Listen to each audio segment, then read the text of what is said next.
Hi, this is Andy from tweakingsites.com, and in this video I'm going to show you how to change your fav icon on your WordPress site. Stay tuned. Okay, go to your website and into your dashboard.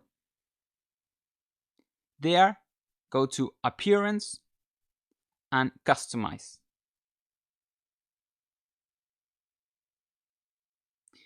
There you need to go to General Settings, and once there, go to Site Identity. There you have to click Select Site Icon, and that's basically it. You select the icon or you upload one, you can crop it. There you will see a preview, and you can publish that, and you are done. There you can see, in my case, it kind of look a little bit small. I will change it later. If you like this video, don't forget to like, subscribe, and turn on the notification for future videos so you don't miss one. Okay, thank you very much for your time, and I see you on the next video. Bye bye.